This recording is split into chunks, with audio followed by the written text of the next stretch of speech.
Once again up against those broken meta picks and no clue left as to what you could be doing against those champions? No problem, because we got you covered with how to counter the meta. And with that, welcome back to another ProGuides Wild Rift video.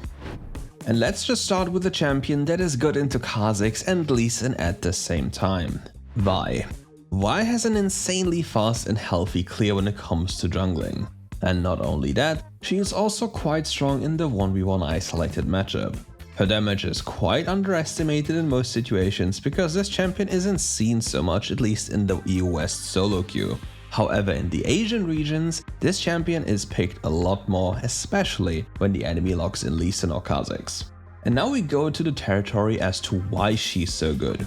Once she hits level 5, she can reliably lock down anything in her way and guarantee that the target isn't able to escape. And not only that, her ultimate ability reveals the target it's used on, which means even if Kha'Zix uses his ultimate ability, it's not going to turn him into an invisible bug anymore. He's going to be seen, and therefore he's going to be an easy target. And even if he tries to jump away, we are still going to follow him and we are going to beat him up. Nonetheless, there are some things we simply cannot do when we are facing a Kha'Zix. Face checking a brush into him, allowing him to instantly get us to 50% after an auto-attack Q, usually leads to us losing the fight. But if we see him first, there is no way we just lose, unless he's fed, of course. And there are also some nice itemization options for Vi, which really help her deal a lot more damage. And for this, I'm talking about Blade of the Rune King in specific. This item is really strong on this champion and really undervalued. Most people are still going Triforce as their first item, but in direct comparison, Blade of the Rune King just deals way more damage and is cheaper than the item. And afterwards we can just go into a tanky oriented build and be a beefer.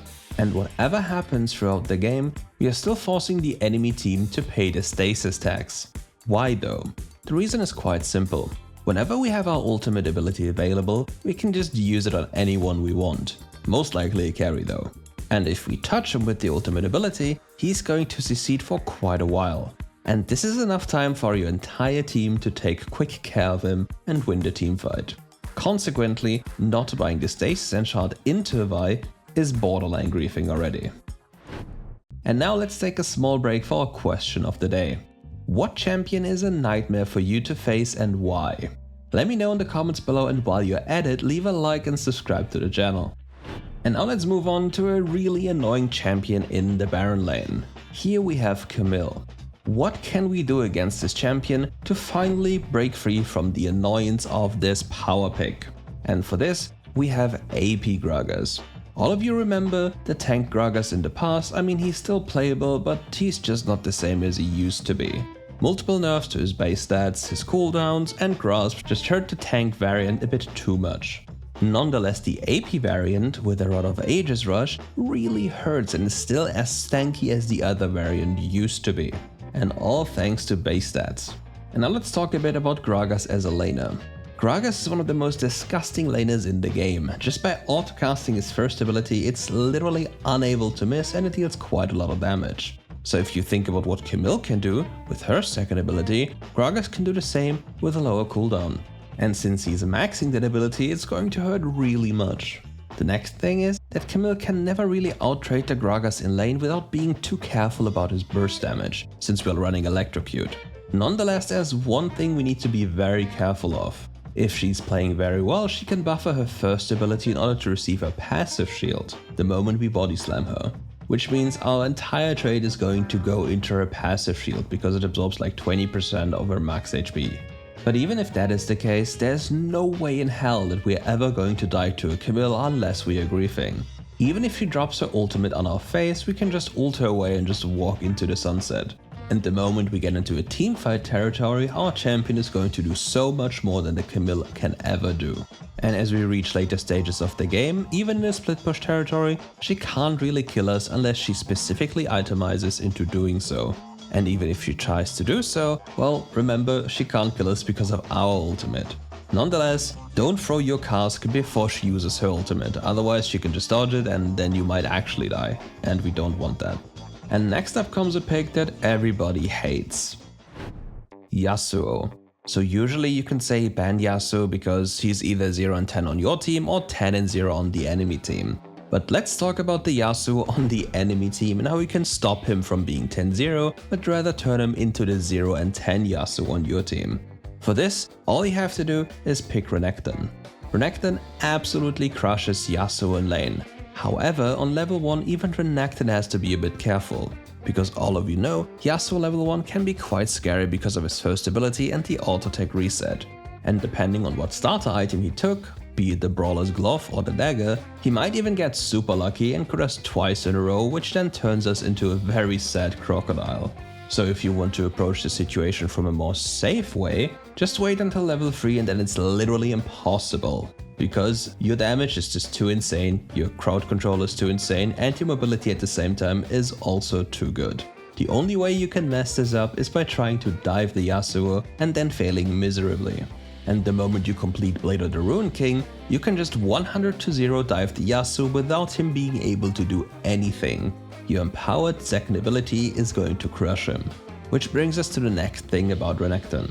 Whenever you have an empowered ability ready or are close to having the Fury to do so, be more aggressive.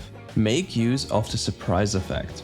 Not many enemies will actually realize that you're so close to your Fury, because they're just not tracking it. They just look at the color and they're fine. But the actual value of it is often misunderstood and not even looked at.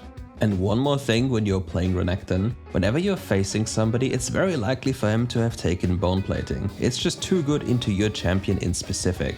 So rather than using your empowered second ability into the bone plating and lose a lot of damage, just wait a bit. Just wait the bone plating and then use it. You'll deal so much more damage, it's insane. And if you don't know if the enemy is running bone plating, just go for it level 1 and see if your first ability procs it. And with this, all you have to do is keep it in your mind and then track its cooldown. And now let's talk about a matchup that the Crocodile really hates up in the Baron lane. So the Renekton is becoming quite popular because he's so strong at what he does on the strong side or the weak side of the game. He's even able to go Black Cleaver or Blade of the Ruin King first depending on what he needs to do. So we need a pick that is able to deal with him. And Garen is just the man we need for this job. Garen is just too sturdy for the Crocodile. And even if Garen just builds armor, he'll outtrade the Renekton easily if the Renekton is going for bulk. All thanks to base stats, baby. There's nothing you can do about this, and even with the Black Cleaver, it's not really secure for him to win. Because Garen is not only a sturdy champion, but also an annoying damage machine if he's running Ignite. So picture this. Whenever you're going close to 50%, he's just going to drop the Ignite and the ultimate onto your head and your screen is almost guaranteed to turn grey briefly after. It's really annoying to deal with, and there's something you need to also take into consideration. If you're the Renekton, you can make the argument of, yeah, I can just use my R to get the health back. But what if the Garen uses his first ability, silences you, and then kills you? Because you're then forced to press R the moment you see his first ability's animation, if you know that you would die from the ultimate right after. Which means that if the Garen is aware of that, he can just not ult and bait your ult out, which means after that, he has a window of getting you killed because, well, you don't have your ultimate anymore, but he has. But let's be honest, who's doing those mind games and when are they ever going to work out? Spoiler, they really help and they're really broken. Think about those and use them in every single game. Your LP will thank you later. And last but not least, we have a very specific matchup to deal with the most annoying AD carry in the game.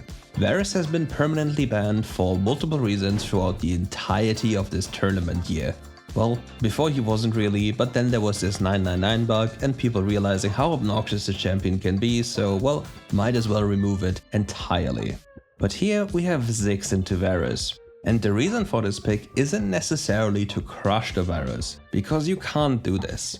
If a Varus wants to live, he will live. He'll infinitely clear away from range with his first ability and there's not much you can do about this. So why even try? Why not approach this matchup from a different angle? You're not forced to win lane to win game ever, it just makes things easier.